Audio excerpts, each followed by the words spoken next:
Oke, maaf sekali Bapak Pendeta tadi ada pemberitahuan kurang 10 detik soalnya pakai batas waktu 1 jam. Oh iya, oke. Silakan dikembalikan lagi.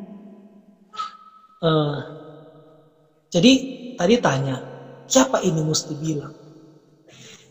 Memang mesti bilang, karena ini perintah Yesus Kristus. Yang kedua, kita bilang, banyak orang di dunia ini yang tidak pernah tahu bagaimana dia akan diselamatkan. Banyak orang yang sedang berjuang. Atau lebih tegas begini, bukankah salah satu tujuan dari lahirnya agama-agama adalah untuk mencari jalan keselamatan? Apa yang agama jatawarkan? Keselamatan. Semua orang lagi berjuang. Manusia berjuang, manusia kira boleh dia selamat di perjuangan. Tapi orang so tahu dari Alkitab, nyanda. Keselamatan itu bukan karena orang perjuangan, tapi karena anugerah Allah di dalam Yesus Kristus. Itu hadiah. Jadi orang bilang pada orang, Anda mau pilih mana? Anda mau berjuang mati-matian, dan itu belum tentu memberi kepastian. Dan memang Alkitab bilang tidak memberi kepastian. Atau menerima anugerah itu sekaligus mendapatkan kepastian. Alkitab bilang, Yesus yang bilang, belum ada, tidak pernah ada, dan belum pernah ada pendiri agama manapun di dunia yang pernah bilang sama dengan yang Yesus bilang. Akulah jalan dan kebenaran dan hidup, tidak ada seorang pun sampai kepada Bapa kalau tidak melalui aku. Siapa yang pernah bilang ini? Nabi Muhammad tidak pernah bilang, Siddhartha Gautama tidak pernah bilang, Konfusius tidak pernah bilang, Musa tidak pernah bilang, nabi-nabi tidak pernah bilang, rasul-rasul tidak pernah bilang, cuma Yesus Kristus yang pernah bilang, akulah jalan dan kebenaran dan hidup, tidak ada orang boleh sampai kepada Bapa di surga kalau tidak melalui aku. Maka apa?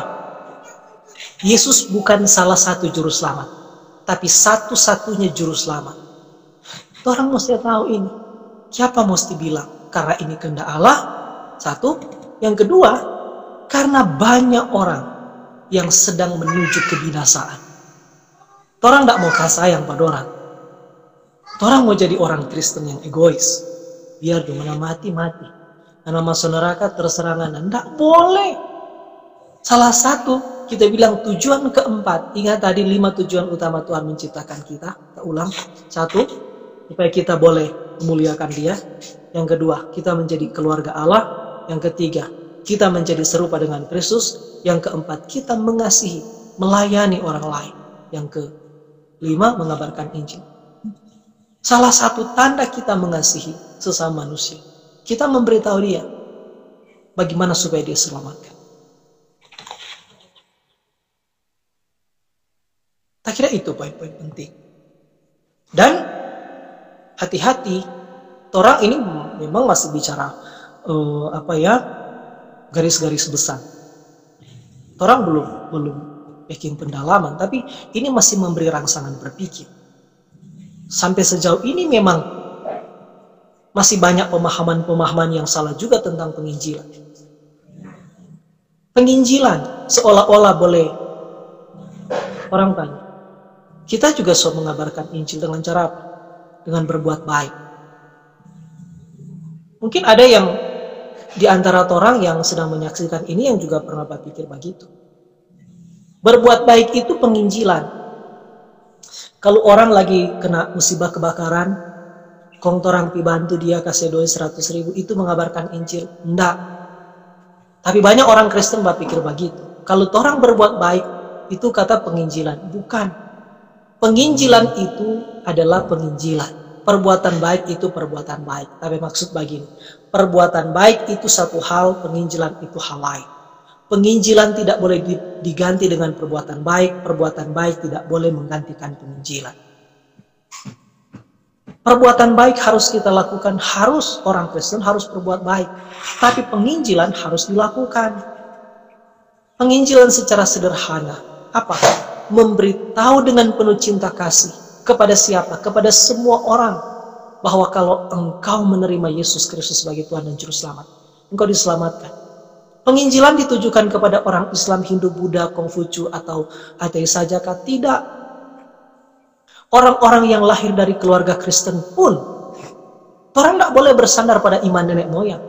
Mama papamu Kristen, mama papamu keluarga pelayan khusus, bahkan mungkin mama papamu pendeta, gembala, evangelis, penginjil. Tapi Tuhan pernah bilang tidak boleh bersandar kepada orang-orang Yahudi, pernah membanggakan diri. Oh, orang mau diselamatkan karena orang keturunan Abraham. Malah Tuhan Yesus kritik dengan kata-kata yang sangat kasar, sangat keras. Bukan Abraham bapamu, iblis bapamu. Maksudnya apa? Iman nenek moyang tidak menjamin kamu diselamatkan. Maka keselamatan ini tanggung jawab pribadi. Maka kita bilang ulang tadi. Banyak juga orang berpikir begini, oh di Minahasa ini kok di Sulawesi Utara sebanyak Kristen, masa mau mengabarkan Injil di sini? Di Tondano kok tuh orang Kristen sampai banyak? Mau mengabarkan Injil di Tondano. Pergi sana di Jawa sana, pergi sana di Aceh. Salah cara berpikir begitu. Orang-orang yang lahir dari keluarga Kristen belum tentu sungguh-sungguh beriman kepada Yesus Kristus. Maafkan kita secontoh. Misalnya di Tondano, kita 7 tahun ada pelayanan di Tondano. Puji Tuhan sekarang sonyanda. Tapi misalnya tuh Tarkam itu dah. Tuh konflik-konflik antar kampung. Siapa dorang? Orang Kristen dorang. Iya toh? Dulu. Antara kampung baku bagi. Cuma baku batas jalan. Iya toh? Dulu Luan deng Kembuan pernah deng siapa. Orang baku jaga di situ. Tuh kita di Luan dulu. Bagaimana? Siapa dorang? Orang Kristen. Ada seorang penulis buku bilang, namanya Mark Dever, hanya Injil yang dapat merubah masyarakat.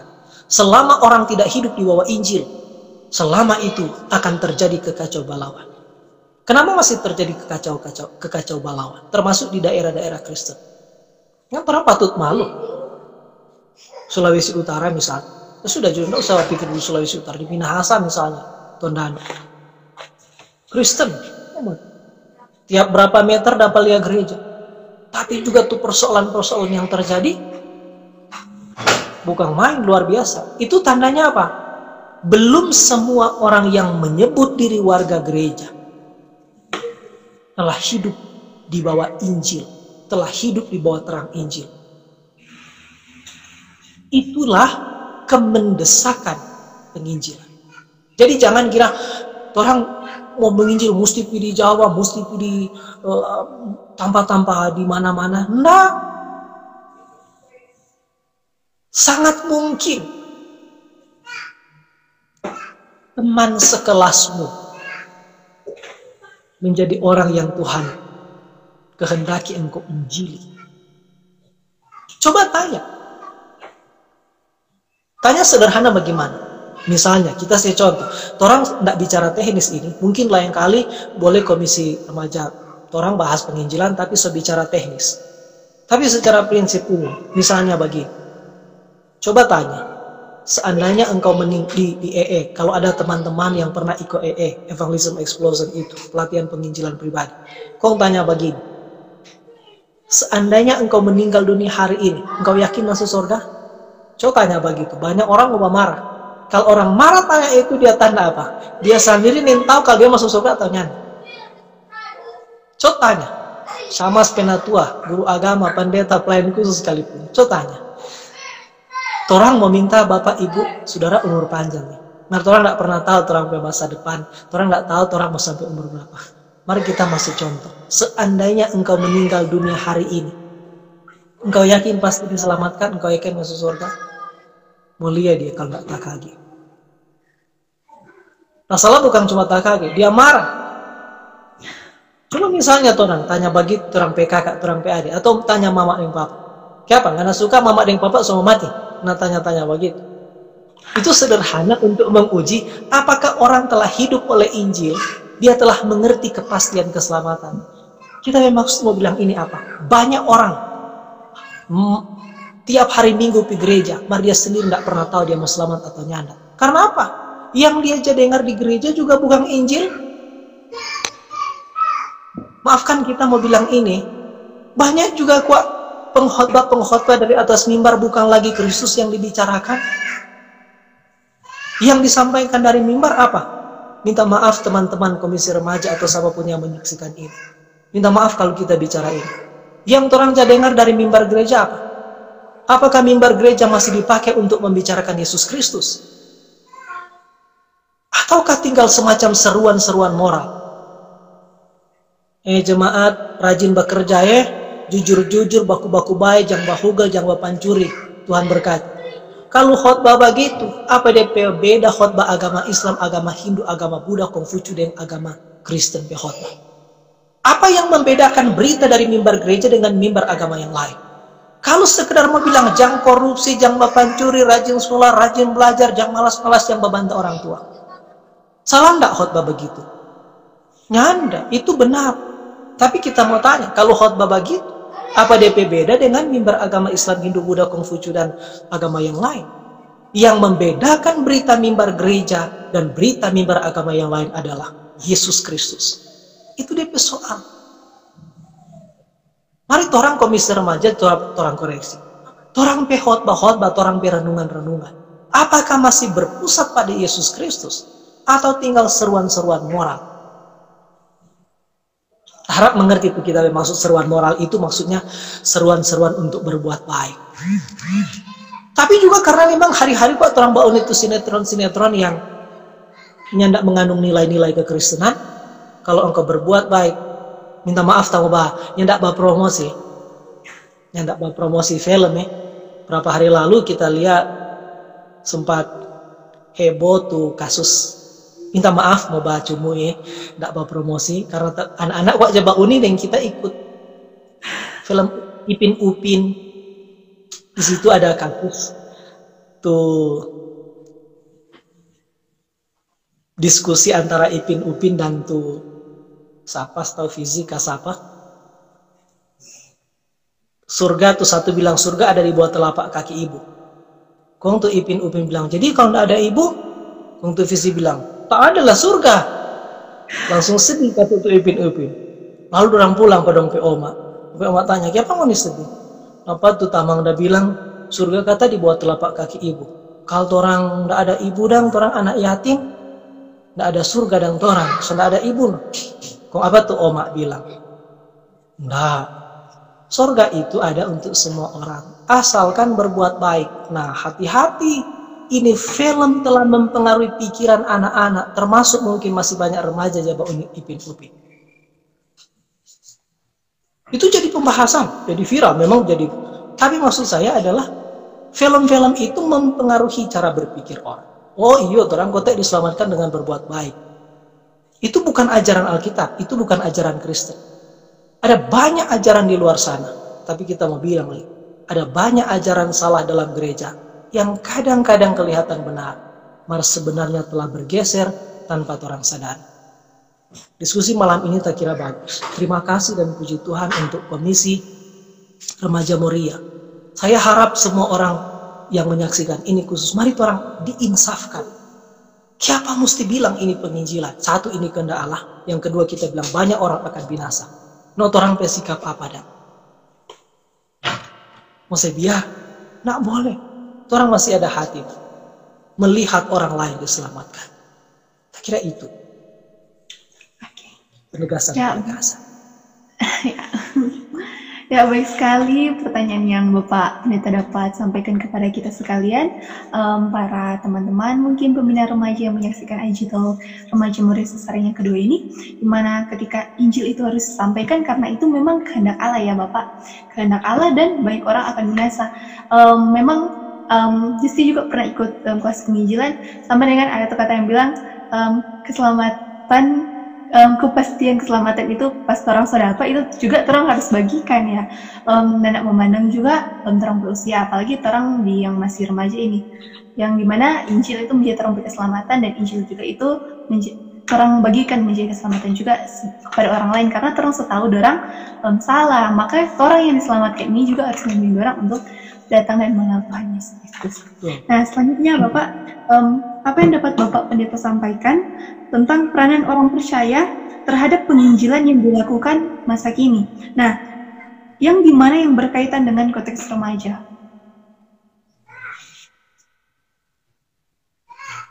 Dipersilakan Bapak. Bagaimana? Kenegaraan? Iya, bagaimana? Apa yang dapat Bapak Pendeta sampaikan tentang peranan orang percaya? Peranan orang percaya terhadap penginjilan yang dilakukan masa kini. Seperti tadi Bapak bilang, kadang kalas, sebenarnya bukan tentang Injil lagi Tuhan Yesus Kristus yang diberitakan, malah hanya tentang pesan-pesan moral. Jadi bagaimana Bapak Pendeta menanggapi untuk kita semakin menggali lebih dalam lagi tentang penginjilan di masa kini? Iya, jadi sekali lagi kita bilang tadi bagus. Pertama, mengapresiasi kegiatan ini. Ini adalah salah satu tanda kita yakin kok Tuhan ada inspirasi. Siapapun yang menggagas ide ini, acara ini, kita tidak tahu di komisi remaja di gereja yang lain. Kita baru sekarang sih dapat undangan untuk bicara remaja dan penginjilan. Banyak kali bicara ini di kalangan orang-orang tua. Tapi saya kaget kok tiba-tiba kesadaran ini muncul di komisi remaja. Ini puji Tuhan luar biasa. Ini adalah salah satu saran. Jadi apa yang harus kita lakukan? Memang kegiatan-kegiatan seperti ini pertama harus diperbanyak, memberi rangsangan-rangsangan berpikir. Banyak orang tidak melakukan, misalnya secara khusus dalam kaitan dengan terompet pembahasan, yang tidak melakukan kerja penginjilan karena tidak tahu itu penting. Siapa tidak tahu itu penting? Karena tidak pernah diberitahu. Jadi perlu terus beritahu supaya makin banyak orang yang tahu. Nanti mungkin sebentar kalau ada pertanyaan-pertanyaan lain, tapi pertama kita bilang mesti memang gereja memperkuat tuh visi penginjilan. Minta maaf kita lagi mau bilang ini. Minta maaf kalau ada yang menyaksikan ini, misalnya orang-orang yang terlibat dalam proses pengambilan keputusan gereja. Misalnya di gereja. Coba lihat tuh program-program gereja. Berapa banyak Misalnya secara teknis, berapa banyak sih biaya yang gereja anggarkan, gereja lokal anggarkan untuk misalnya pelatihan-pelatihan penginjilan dibandingkan dengan biaya renovasi gereja? Misalnya, berapa banyak uang yang gereja keluarkan sepanjang 1 tahun anggaran? Coba lihat di rencana anggaran pendapatan dan belanja gereja misalnya, jemaat misalnya. Tingkatan jemaat misalnya di jemaat masing-masing. Berapa banyak biaya yang kita gereja anggarkan untuk melatih penginjil, untuk backing seminar-seminar penginjilan, seminar-seminar doktrin. Berapa banyak? Sangat sedikit. Kalau ada. Coba lihat tuh program-program gereja. Pertama kita bilang tuh program, yang kedua tuh biaya. Di anggaran itu. Baik yang bersifat perencanaan maupun yang terrealisasi. Coba evaluasi tiap tahun. Coba lihat tuh program-program gereja. Ini kenapa? Kita bilang ini karena kurangnya visi penginjilan. Karena itu di awal kita bilang orang tidak boleh misalnya terlalu cepat memberi penghakiman kepada warga gereja, secara khusus lagi remaja yang misalnya tidak peduli pada aspek penginjilan. Karena memang para penentu kebijakan, para decision maker dalam gereja juga tidak punya visi itu. Karena itu kita bersyukur pada Tuhan yang senang sekali memberi apresiasi besar sekali kepada komisi remaja, pembina-pembina remaja Moria yang menginisiasi kegiatan ini. Jadi pertama kita mau pertegas, gereja mesti kembali pada kesadaran visi gereja, visi penginjilan harus diperkuat. Nanti mungkin itu akan diterjemahkan dalam bentuk pelatihan, seminar, memperlengkapi para penginjil. Karena orang-orang yang mengabarkan Injil memang harus diperlengkapi. Yang kedua, perbanyak kegiatan-kegiatan seperti ini, memberi rangsangan-rangsangan berpikir, membentuk kesadaran. Banyak kan komisi khusus dalam komisi remaja. Banyak juga kan komisi remaja di tempat lain yang tidak ada kegiatan begini. Betul enggak? Mungkin tidak tahu, mungkin tidak pernah diberitahu, mungkin belum tahu. Nah, jadi dengan orang yang so tahu mesti so tahu. Termasuk membangun semangat, memberi rangsangan berpikir, mendorong, mendoakan. Tapi sekarang orang sudahlah, tidak usah mempersalahkan pemimpin-pemimpin gereja. Mulai sekarang jauh dari diri sendiri. Sekarang kita sudah tahu penginjilan itu kehendak Allah. Sekarang kita sudah tahu ini tugas kita. Nggak usah mempersalahkan orang lain. Biar jo itu tapi tugas tadi. Sekarang orang sudah berdoa. Minta pimpinan Tuhan. Minta pengertian dari Tuhan. Termasuk komisi remaja. Saya kira sekarang saya mesti berpikir. Sekarang ini baru membuka wawasan. Nah, bagaimana kemudian untuk merumuskan apa yang terang bicarakan ini? Ya sudah, kalau berikut ada pelatihan-pelatihan penginjilan itu lebih bagus. Supaya diperlengkapi. Saya kira itu. Jadi ini lagi daripada mempersalahkan lagi, jadi semuanya kembali lagi kepada orang lain ya Bapak, karena ini memang terang tugas juga untuk menginjil, untuk memberitakan penginjilan Yesus Kristus tentang Injil keselamatan yang terang miliki.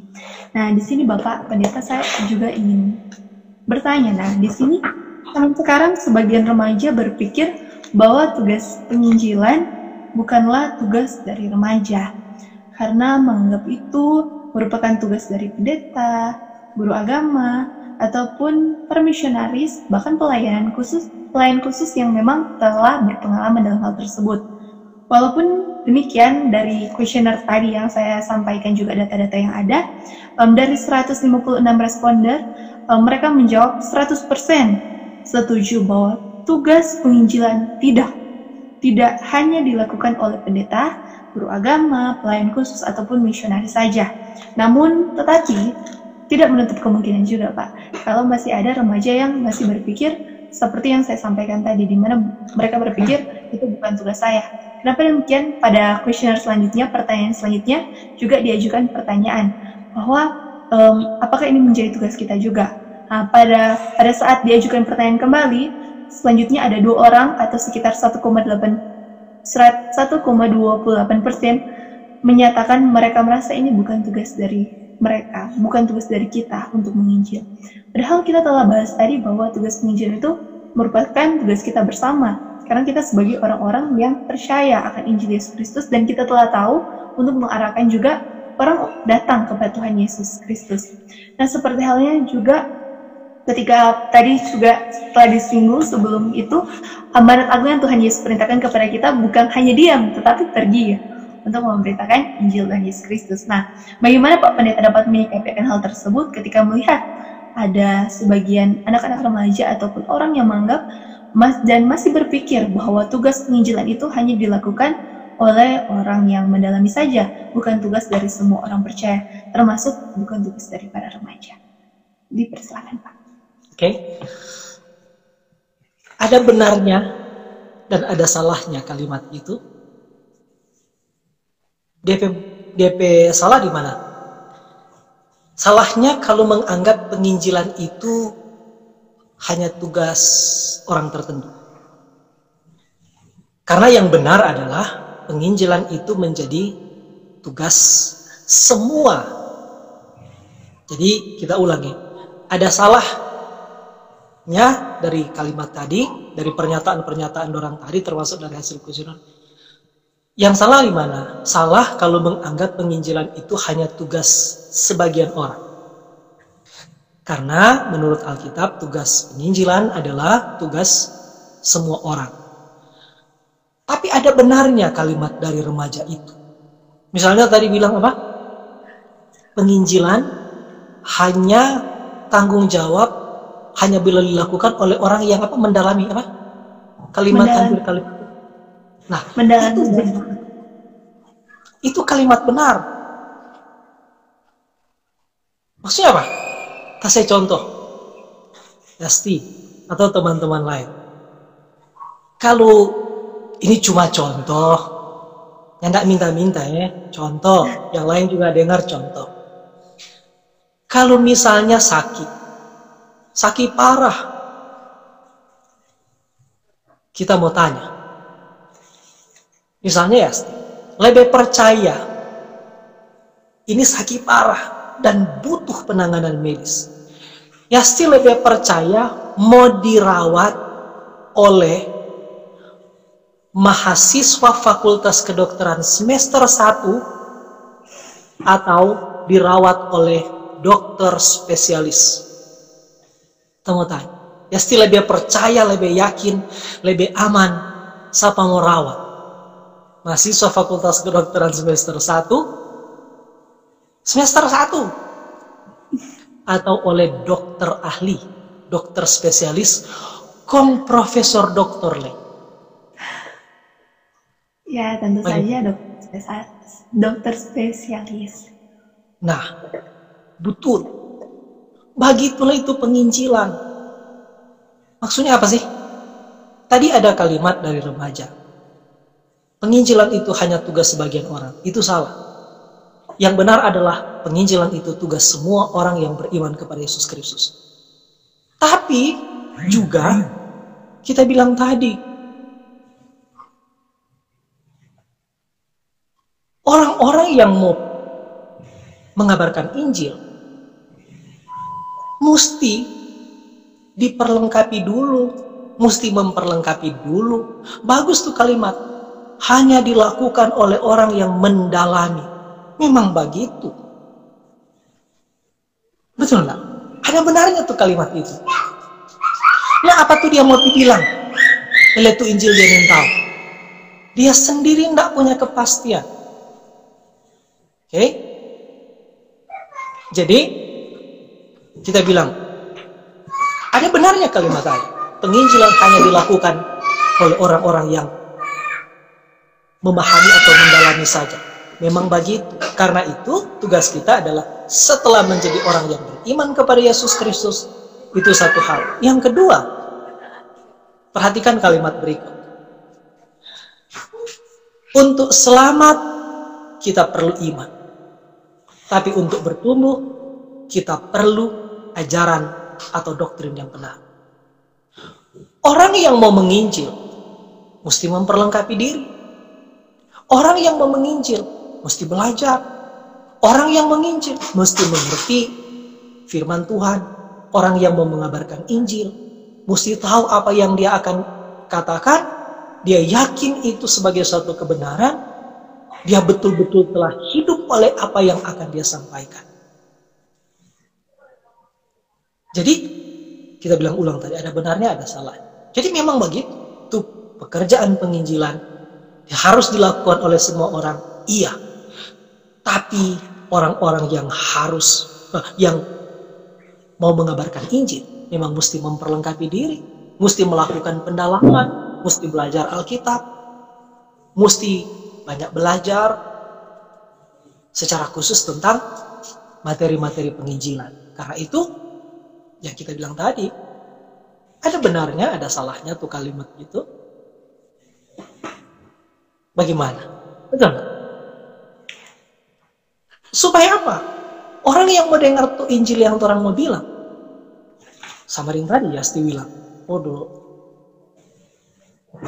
Kita sakit. Kita perlu penanganan. Dari orang-orang yang, minta maaf ya, kita bilang, mahasiswa kedokteran semester 1 atau oleh dokter ahli. Dokter ahli lah. Begitu juga dalam kerja penginjilan. Orang-orang yang akan mendengarkan Injil. Sementara dia lihat sedang orang ragu. nggak punya pemahaman. Betul nggak? Bagaimana, Le? Maka penginjilan bukan sesuatu yang sulit, tapi bukan berarti boleh dilakukan asal-asal saja. Harus gereja punya tanggung jawab untuk memperlengkapi. Saya kira kegiatan ini adalah langkah awal untuk memperlengkapi. Ada langkah-langkah selanjutnya, silahkan Komisi Remaja Moriah pikirkan. Tapi ini menjadi satu langkah berani, satu langkah yang bagus, satu langkah penerobosan. Memecah kebuntuan yang di banyak tempat tidak dipikirkan. Dan bahkan, minta maaf, tidak bermaksud menghakimi. Kita bilang, baru sekarang lagi kita dapat undangan untuk, hebat sekali ini Komisi Remaja, semua beri rangsangan-rangsangan berpikir. Tak kira begitu. Jadi, harus dilakukan oleh semua orang yang beriman kepada Yesus Kristus, iya. Tapi juga harus dilakukan oleh orang-orang yang sudah memiliki pendalaman, pengertian, secara khusus tentang apa yang akan dia beritakan. Tak kira itu, oke? Ya, baik sekali ketika Bapak Pendeta telah menyampaikan dan memperjelasnya ada benar dan ada salah juga ya. Sebelum pergi kita tuh harus datang, sebelum orang mau memberitakan Injil harus datang dulu. Tuhan Yesus harus diperlengkapi dulu, harus diperlengkapi supaya dapat memperlengkapi juga orang. Jangan sebentar orang pergi, orang minta apa yang orang pergi bawa, bahkan mungkin sebentar dapat menyesatkan lebih, bukan membawa ke jalan yang benar, malah lebih menyesatkan karena tidak diperlengkapi lebih dahulu. Ya, oke, Bapak Pendeta, ya? Karena justru tuh penyesat-penyesat, itu penyesatan-penyesatan bukan dilakukan oleh orang-orang yang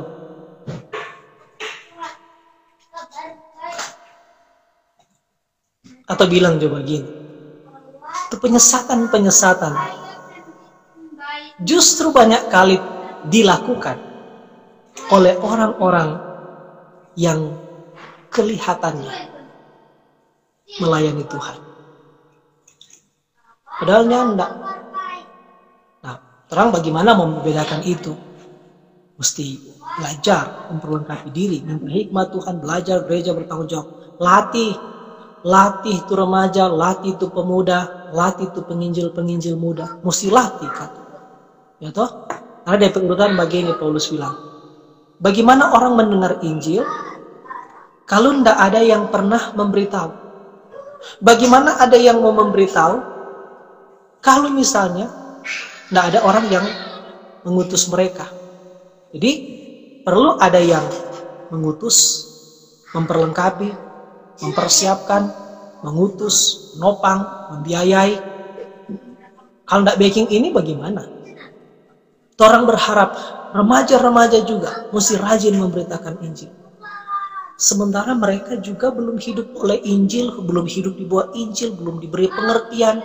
Tapi kita ulang ini adalah salah satu langkah awal, langkah penerobosan untuk mulai mempersiapkan penginjil-penginjil muda. Mulai dari secara khusus remaja. Saya kira itu. Jadi untuk dapat memperlengkapi juga harus diperlengkapi. Bahkan untuk mau menjadikan murid harus jadi murid dulu. Kan harus jadi murid. Oke, baik sekali. Semoga apa yang kita dapat sampaikan pada saat ini, apa yang Bapak dapat bagikan kepada kita sekalian untuk para teman-teman yang menyaksikan IG Talk 2 ini semakin juga memperkuat teman-teman juga untuk bersemangat untuk tetap terus diperlengkapi dan mau dibentuk oleh Tuhan Yesus Kristus untuk memberitakan Injilnya. Nah, di sini Pak Pendeta saya akan kembali lagi di sini. Saya akan menyampaikan untuk pada saat ini langsung kepada pengekspresiannya, langsung kepada tindakan nyatanya. Kadangkala Pak Pendeta untuk menyuarakan, untuk mewartakan dan untuk menyampaikan Injil, remaja masih memiliki kendala. dari hasil survei juga yang ada yang telah dilakukan, seperti halnya dari data kuesioner yang ada, yaitu di mana para responder menjawab, di situ ada option dan jawab sampai boleh dapat nilai rata-rata yang dari mereka yang jawab. Di situ ada 110 orang atau 7,51% belum percaya diri untuk memberitakan Injil. Boleh kedengaran Bapak?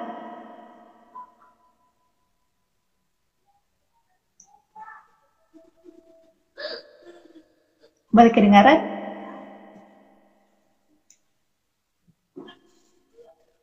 Boleh kedengaran Bapak? Oke, mungkin teman-teman Bapak Pendeta Penjaringan dah kedengaran Bapak?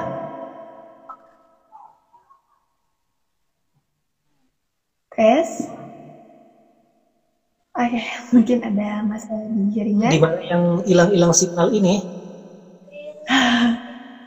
Di sini Pak kita bawa pe layar balon. Oke, dapat dengar? Lanjut.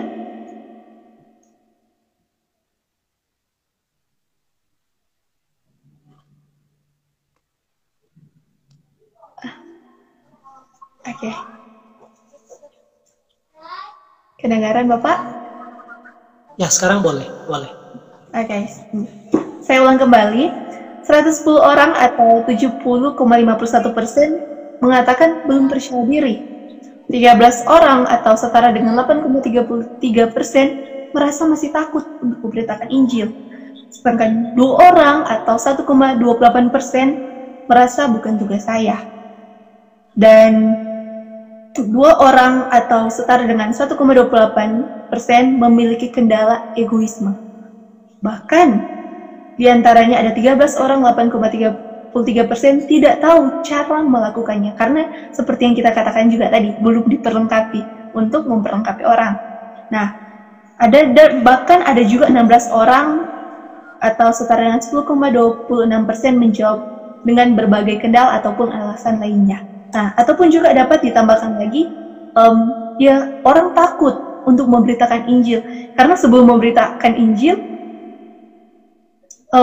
coba pikir kendala-kendala yang apa, mungkin pikir tanggapan kurang baik yang akan orang sampaikan ketika kita memberitakan Injil.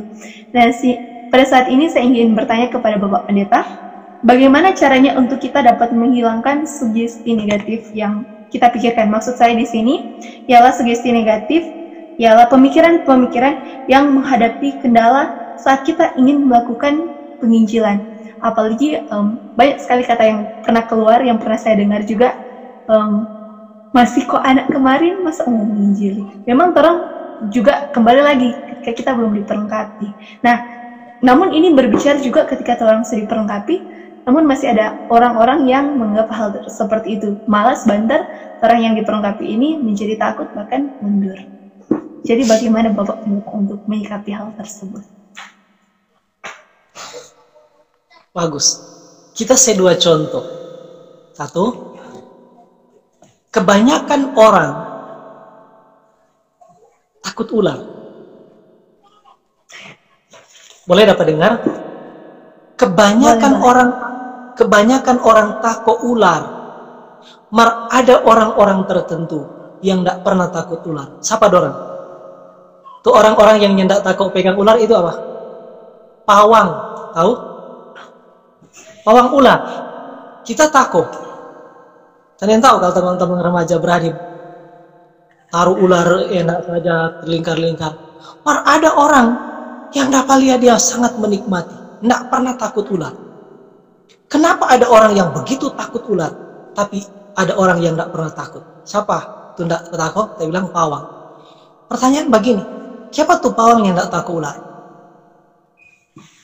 Karena dia telah belajar segala sesuatu tentang ular. Dia sudah tahu DP teknik. Dia sudah tahu bagaimana dia mau menghadapi ular.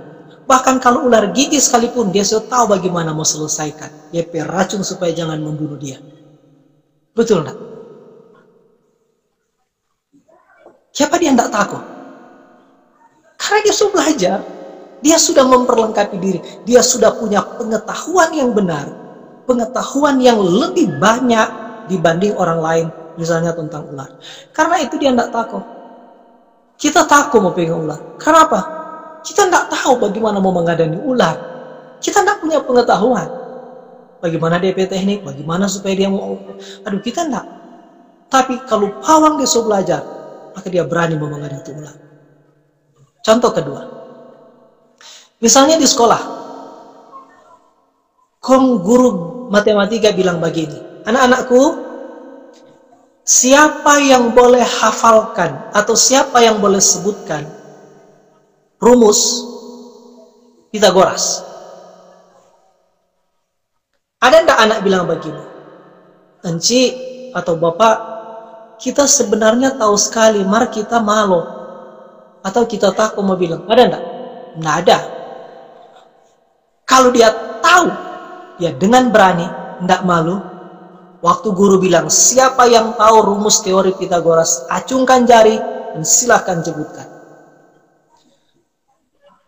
Kalau dia enggak tahu, pasti dia malu dan takut.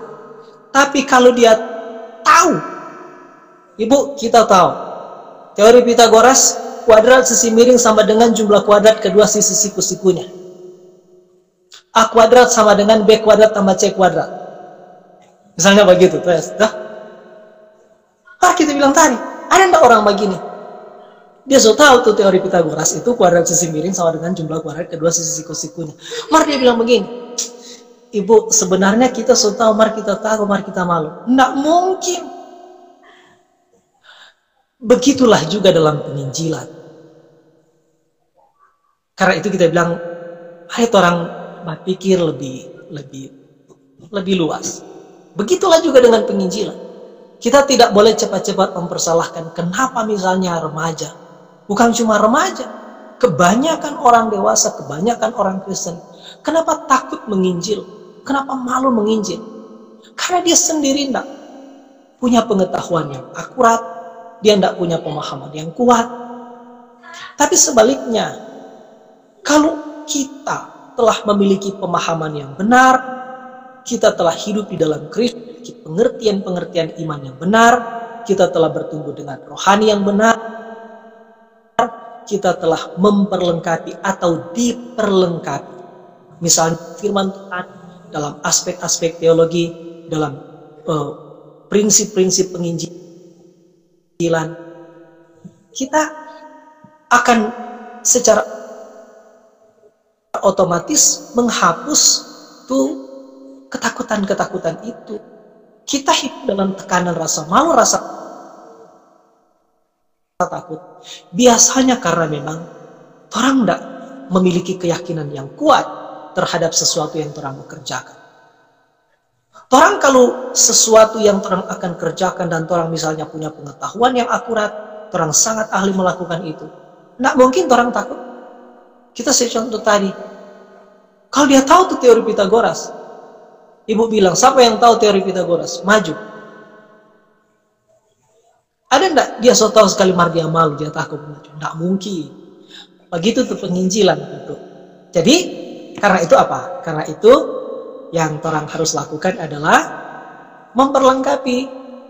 Harus belajar teologi, harus belajar firman Tuhan, dan tugas gereja secara institusi, dan tugas pemimpin-pemimpin gereja adalah termasuk memperlengkapi warga gereja.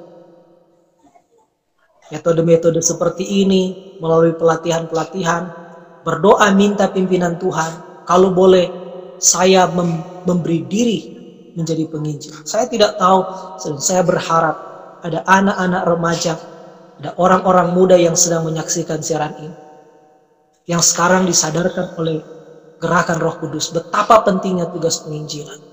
Minggu lalu orang perenungan di Gemim. Apa? Tuayan memang banyak, tapi penuai pekerja sedikit. Apa itu? Lihat ini orang di dunia sedang kehilangan arah. Siapa yang akan pergi menjangkau jiwa bagi Kristus? Orang. Saya berharap di antara kita ada orang-orang muda yang sekarang mau menyerahkan diri, minta Tuhan Kalau Tuhan mau, kalau Tuhan berkenan, panggil aku. Menyerahkan diri menjadi hamba Tuhan, menjadi penginjil penuh waktu. Meskipun kita ulang, ini tidak dimaksudkan bahwa penginjilan hanya tugas pendeta, hanya tugas kelompok tertentu. Tapi maksud saya dalam kerangka mengatakan, kita juga harus bertanggung jawab memperlengkapi diri. Harus dilatih, harus belajar, harus memiliki pemahaman teologi yang benar. Mulai dari kegiatan-kegiatan seperti ini, lalu berlanjut pada kegiatan-kegiatan lain. Untuk memperlengkapi, untuk mempersiapkan diri. Mempersiapkan para penginjil. Gereja perlu kembali pada visi penginjilan. Coba program-program gereja. Teman-teman komisi remaja, coba. Harus berani bicara. Atau sudahlah kita bilang, mulai aja dulu dari komisi yang terkecil. Sekarang menurut kita pengamatan sementara, teman-teman komisi remaja sekarang telah memiliki visi yang jelas tentang penginjilan. Yang langkah awalnya dengan melakukan penerobosan ini, mulai memberi rangsangan berpikir bahwa ini tugas kita bersama. Ini harus kita perjuangkan bersama. Sudah mulai aja dulu dari orang. Tidak usah mempersalahkan generasi yang lebih tua. Orang mulai aja memperlengkapi diri, memperlengkapi orang lain. Tapi gereja, kalau ada jemaat atau pelayan khusus yang menyaksikan kegiatan ini, saya berharap mari kita sadari. Ini menjadi tugas penting gereja. Gereja yang tidak menginjil, perlahan-lahan gereja itu akan mati. Yesus mau bilang, for apa ini gereja ada di sini? Kalau mereka tidak lagi memberitakan Injil, mereka tidak lagi membicarakan aku, for apa? Tujuh. Nah, karena itu kita ulang tadi. Wajar kalau orang-orang yang belum punya pemahaman yang kuat, belum punya kelengkapan diri yang mantap, mau mengabarkan Injil kalau merasa takut dan malu. Itu wajar. Dan karena itu tidak boleh berhenti pada takut dan malu. Sekarang tugas kita memperlengkapi, membuka diri untuk belajar, diperlengkapi. Berdoa minta pengertian dari Tuhan. Secara organisasi, komisi backing program, pelatihan-pelatihan penginjilan misalnya. Latih. Ada banyak program-program pelatihan penginjilan. Misalnya kalau ini kita boleh bilang ada program, mungkin di Moria sudah tahu, Evangelism Explosion, itu pelatihan penginjilan pribadi. Menjadi penginjil tidak perlu naik mimbar.